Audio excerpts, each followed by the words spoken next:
Madam Toastmaster, fellow Toastmasters, welcome guests. As a general evaluator, I always feel it is better to have someone not from the club, so that one could be just a little bit more objective. I shall try and be as objective as I can, as if I didn't know any of you, in order to make us all better, because we're all striving here, and that's the most important point.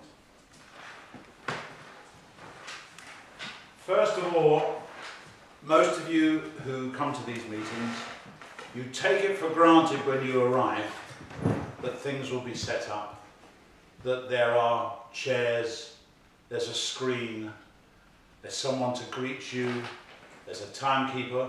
All of this takes organisation. But the most important point, as a visitor, because I'm not a member of this club for this particular moment, so I have to try and look around and see what kind of reaction I'm getting from people when I come in, and those new people who are not members also receive. So I would like you please to put your hands together for Sina as our Sergeant at Arms.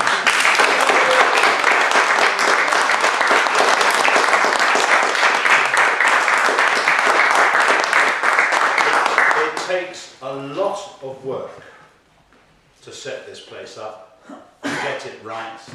Ribbons are hanging. We've got our Toastmasters International banner here. This doesn't get magicked. It has to take a lot of work, and not to mention your biscuits and coffee and tea and boiling the water, all that sort of stuff. It all takes time. And he didn't arrive here 1 minute before you lot, so it's been here for some time. So thank you very much, Sina. I think the second important point is that the club is probably only as good as the initial impression. And I was very keen to see Sandip stand in as the greeter and to write your name down, to talk to people. Now, I didn't see every single person that came in, but again, very important to have a greeter. It makes you feel welcomed, and I think this club does that extremely well. Thank you, Sandip. We're not going to applaud everybody.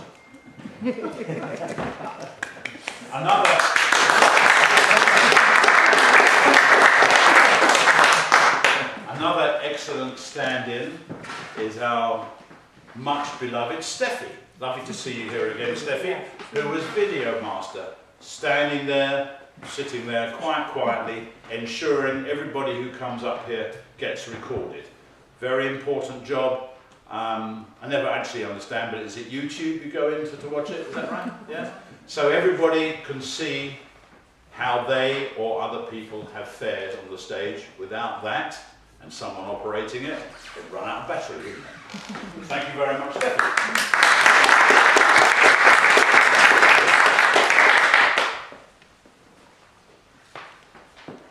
The President, Jill. Not very quiet, short introduction today. I really don't have a whole lot to comment on. It's very nice to get a welcome in there because there are several welcomes. President, it's always good to stand up. I particularly like, I can't imagine who introduced it, that a guest stands up and reads the mission. If anyone missed the irony, that was me. All right?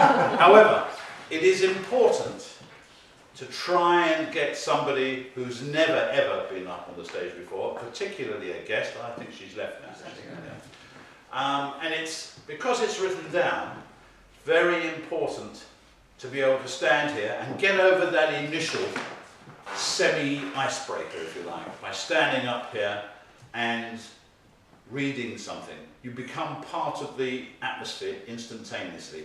And I hope you've all heard what the mission really is, because that's the epitome of what this is all about. The mission to get up here and do your thing. And I think that's excellent, Jill. Thank you very much. Now we move on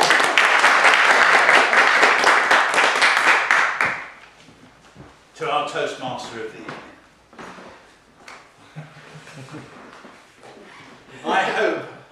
mentored her to the extent. This is the second time she has stood up in front of us. You did a very good job the first time. You're 100 times better this time. And I could get you to do it a third time. Oh. It's important. You had no nerves. You did none that showed. However, she did several things that were really very important. She woke you all up. She didn't like the way you were clapping and applauding, so she made you do it louder and again. Terrific. She took control. This is her evening. She's the one in charge. She took control of everything, and she did that extremely well. A little recommendation, or 5. Please. Actually, just before I do that, it's great. This is the 19th of January. It's actually the first meeting I've been to this year, for various reasons. She wished us all a happy new year. Again, that is part of making this a family, making everybody relax. Wonderful that you should remember that. My first recommendation, never, ever, ever apologise. You have nothing to apologise for. Yes, you make mistakes. Everybody does. Yes, the agenda is written down with all the little bits there that's impossible not to see unless you're not reading it. When you make the mistake, everybody realises that. That's okay. You do not have to apologise. Absolutely unnecessary. Everything else you did far outweighed that, and there's not one person who's ever come up here and not put their foot in it somewhere. But that's how we are all continuously learning. And I'm hoping I'm being as objective as I possibly can. If you think I'm going to do this in 9 minutes, you've got absolutely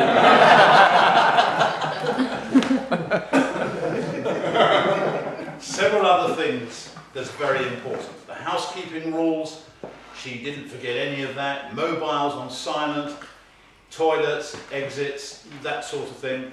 Extremely important, particularly to the people who are new here, may have gone to other meetings, but as far as we're concerned, they're new to this building. And all of them should have been enlightened as to what the story was. So that was extremely well done. I also like the fact that you moved people around. Everyone was quite reticent at that, but at least we got Mike from his normal chair. That in itself was quite something. I don't know why Yogesh, maybe he was being a little bit nervous, but he was trying to sit in the toilet at the back of it. And it wouldn't come forward until after he'd spoken. But anyway, we had Dennis. Now, Dennis was our, hopefully, yes, our art counter. Well explained. Please, where are you, Dennis? I'm here. Do not start your opening introduction right. Please. It's a recommendation. It's not necessary. Not right, not so. It's not necessary.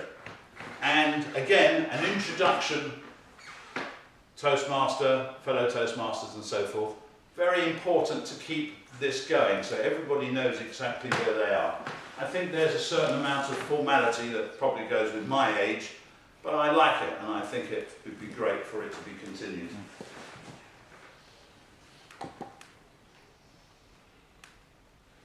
Grammarian, AD.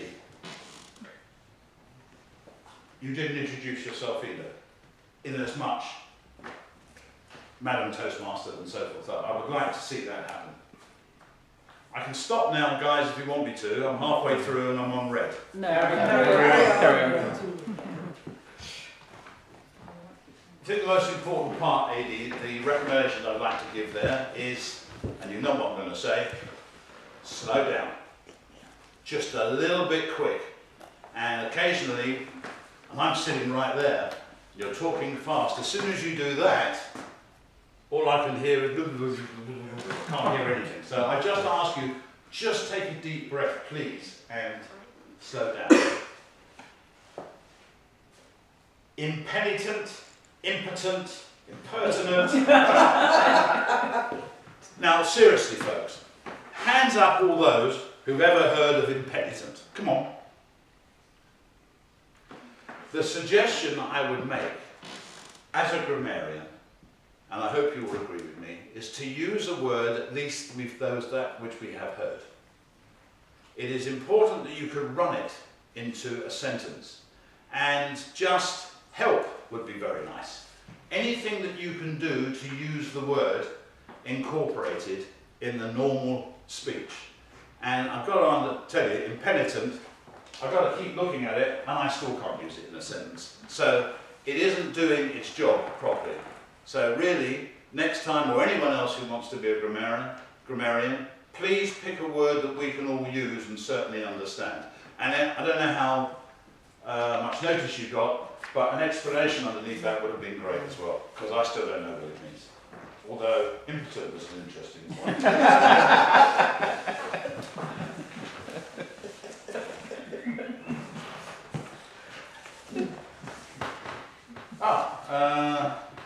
Timekeeper. Robert, I think I've just got one recommendation for you. You do your job well, got absolutely no problem with everything you did, and I do mention this to everybody. It's my personal pet hate. Jill disagrees with me, but I think the lectern should be to the side. Apart from which it started down here, and then it kind of moved its way up. But it can be off centre, because a lot of people were standing behind it, and I feel it's better not to be disappeared, so at least you can walk backwards and forwards to your notes, but it would be very nice for it not to be blocking the path. You're very quiet, Robert.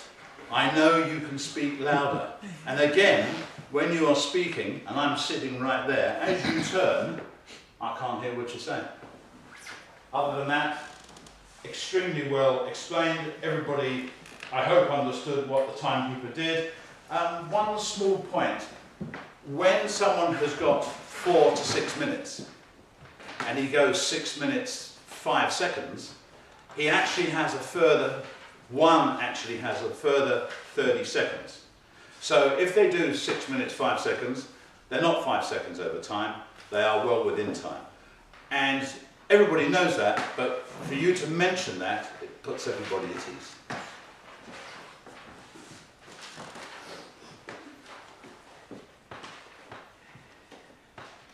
First evaluator, Sandy. Sandy, what great humour. What a fabulous method you have of standing here and controlling the whole stage. Everybody knows exactly what you're saying, how you're saying it. You're becoming a superb orator. You were before you joined us, you're better now. Your evaluation was extremely good. My recommendation, in fact, was that you didn't, I'm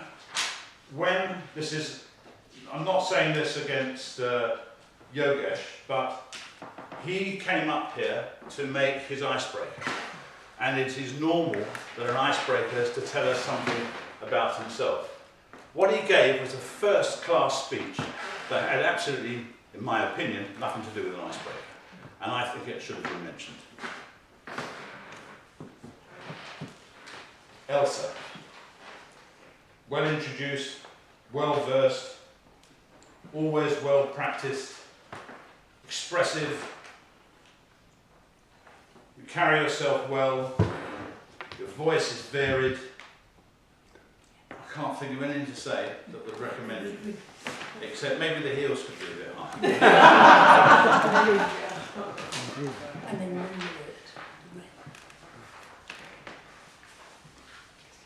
Tony, another very great professional speaker. One or two of you mentioned that in a different life we'd like to be travelling the world as professional speakers.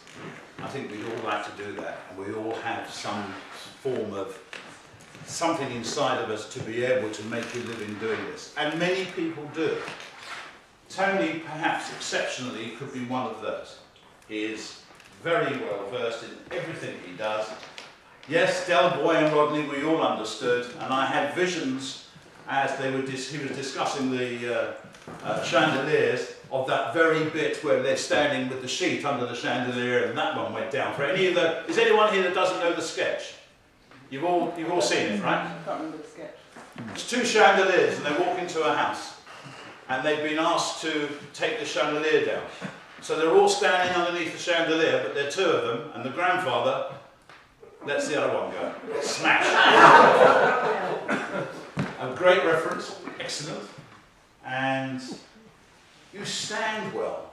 You know, there's sometimes some people say you should move around, and I think you were terrific. There's nothing I can say to recommend it. You're a consummate professional. Extremely well done. And I'm speaking of this objectively, of course. Pinal. You started extremely well, and then you went so. We tried to get rid of those words. Other than that, you did everything extremely right. You called Mike charming. No. Was that? No. Is it Sonia? Oh, it was Sonia, was it? Oh, I should get it. You should have called Mike charming. Sonia, perhaps we all forget that you're speaking in your secondary language. What you do is absolutely first class. Understood pretty much everything, except again, you're really quite quiet. But you put yourself across to everybody, you make eye contact with everybody, a first class job. The table topics master was Sina. Very interesting Sina. Thought it was very good, went down extremely well. I've got pretty much nothing to say about you other than you did the job well, and again, up and coming, first class professional speaker. Excellent. Have I left anybody out? Anybody do something I didn't say anything about? That's it. Well, I'm sure you've felt easily by now. And was there anyone else I left out? No? Ladies and gentlemen, great evening. Thank you very much indeed.